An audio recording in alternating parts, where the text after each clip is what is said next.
Bienvenue à cette capsule sur l'air des cylindres. Voici un exemple. Trouve l'air total d'un cylindre ayant une hauteur de 40 cm et un diamètre de 300 mm. Comme vous voyez ici, j'attire votre attention sur le fait que les données n'ont pas les mêmes unités. Donc, tout de suite au départ, je pense changer soit mes centimètres en millimètres ou mes millimètres en centimètres. Dans mon cas, j'ai opté pour changer les millimètres en centimètres. Donc, mètre, décimètre, centimètre, millimètre.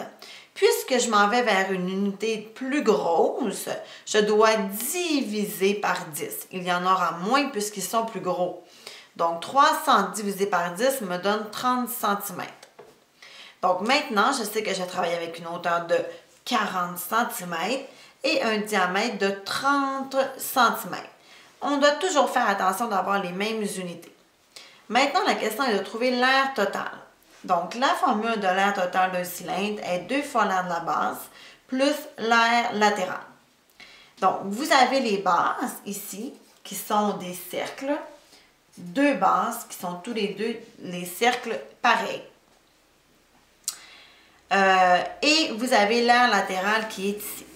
Tout de suite, j'attire votre attention sur le fait que nous voyons très bien la hauteur de l'air latéral, mais qu'il est difficile de savoir la base du grand rectangle, qui est l'air latéral. Donc, je veux que vraiment vous compreniez que cette longueur-ci est celle qui vient s'appuyer sur le contour du cercle.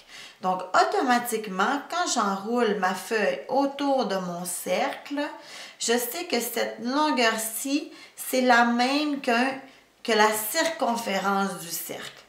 Donc, la première étape que je peux faire ici, c'est d'aller calculer la circonférence d'un de mes cercles.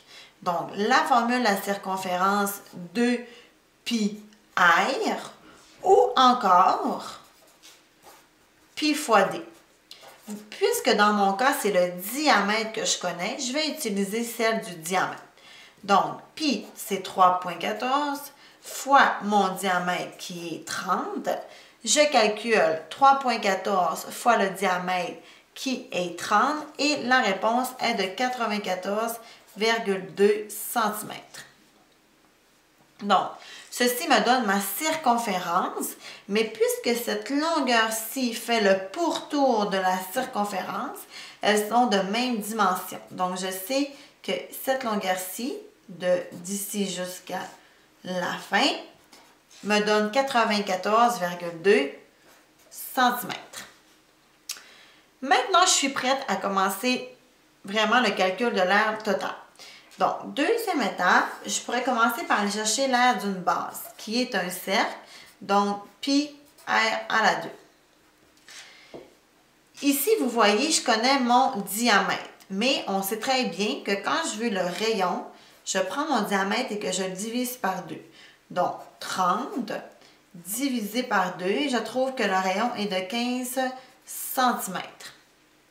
Donc, la formule pi r à la 2, pi c'est 3,14 fois mon rayon qui est 15 à la 2 égale, je sais que 15 à la 2, je dois le faire en premier et que c'est 15 fois 15.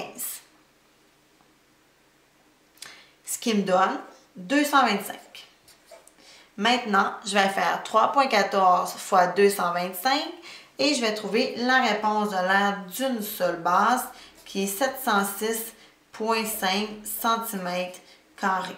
Donc, ceci est l'air d'une seule base. Oups, excusez-moi. Maintenant, troisième étape. Je vais aller calculer l'air latéral, c'est-à-dire l'air de ce rectangle-ci. Donc, mon aire latéral est un rectangle et la formule, c'est base fois hauteur. Ma base qui est très grande, 94,2 fois la hauteur 40. Je fais le calcul de mon aire latéral, 94,2 fois 40 et je trouve la réponse 3768 cm². À la fin, la dernière étape qui me reste est de trouver l'air total. Donc, 2 fois l'aire de la base que j'ai trouvé. Donc, 2 fois 706,5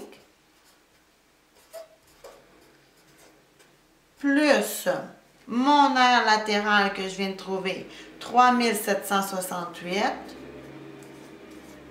J'additionne les deux.